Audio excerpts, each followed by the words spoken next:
Hi friends, my name is Akil Ahmed, and in this particular video I will show you how to use the sequence container in SSIS. Sequence container in SSIS can be very useful in case we have multiple similar kind of tasks and we want to set the properties of all the tasks. So instead of setting the properties for each and every task, we can put all the tasks in a sequence container and then we can set the property of just one task, that is sequence container. In this particular video I will show you how we can use sequence container to enable the transactions in SSIS. Transactions in SSIS are very similar to the transactions in the SQL server. So like in SQL server, to enable the transaction we have a begin tran command, and then to roll back the transaction we have rollback transaction command, and to commit the transaction we have commit transaction command. Okay, so similar to the SQL server, in SSIS as well we can start a transaction. Let me just show you.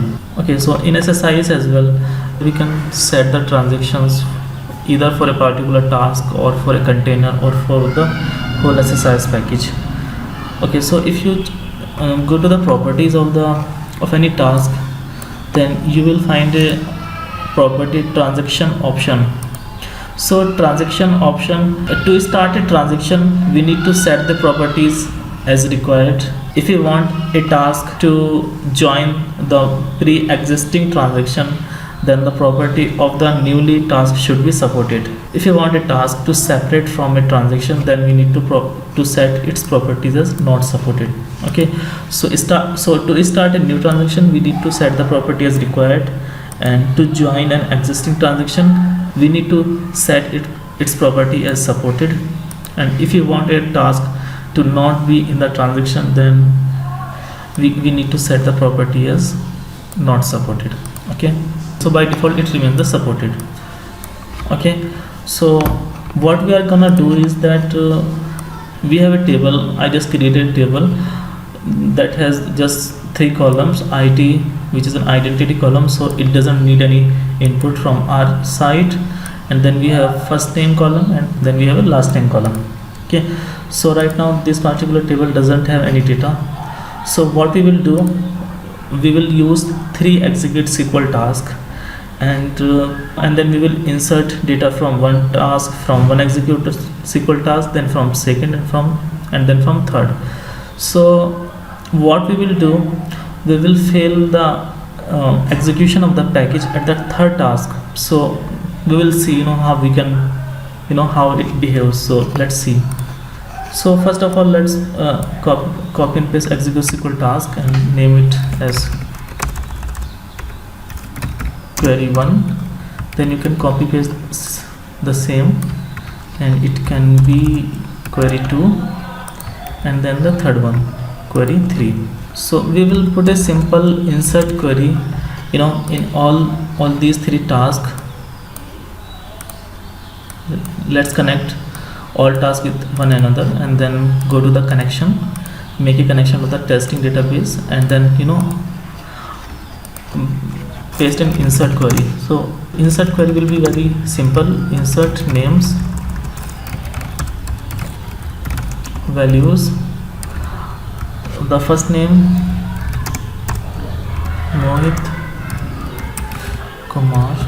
Okay, so this will be our first query. It should run fine. Then we can have our another query, and maybe we can change the name as Thomas, and second name can be Sorensen. Okay, and let's write the third query as well.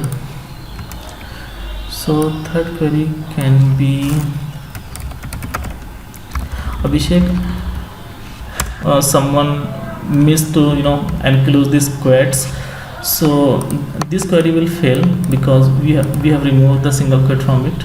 Okay, in current scenario what will happen is, first query will run, so the data will be committed to the SQL server table.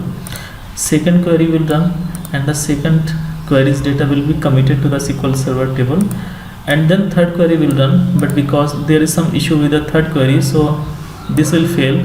So after execution of this SSIS package, we will be having just 2 records in the SQL Server table. Okay, so right now there is no data in the table. So if you execute the SSIS package, so the package will fail at say the third execute SQL task, but it has 2 records because the first 2 records got committed. Okay, but that not what we wanted. We want a transaction to be enabled in the SSIS package. So what exactly should happen, that if either all data should be committed or none of the data should be committed. Okay, so to do that, using SSIS, we can use the transaction option, and then in that case, to help us, we can use the sequence container. Instead of setting the property one by one for all 3, we can simply copy and paste all these three tasks into the sequence container. Okay, and then instead of setting the property transaction option property for each and every query, we can set the transaction option property just for the sequence container. So just set the transaction option as required. So this will initiate a transaction, and now if you will execute the SSIS package, so either all data will be committed or none of the data will be committed. Okay, so if you will execute the SSIS package right now, so it might fail because SSIS needs a service MSDTC to be running on the machine for a transaction to be successful. Okay, so if you will execute the SSIS package, so it got failed because it's saying that the transaction, it's saying that the DTC transaction failed to start. This could occur because the MSDTC service is not running. Okay, so most of the time if you install a new SQL server, so this service might be stopped, so you need to start this service for the transaction option. Okay, so this is the service distributed transaction coordinator, DTC. So just start it. Okay, so the service has been started. Now if you will rerun the SSIS package, so either all data will be committed or none of the data will be committed. Okay, so the SSIS package ran. Okay, so this ran successfully, this ran fine too, but the package got failed at this particular location. Okay, so if you will check the data now, so you will find that none of the data got committed because of the transaction.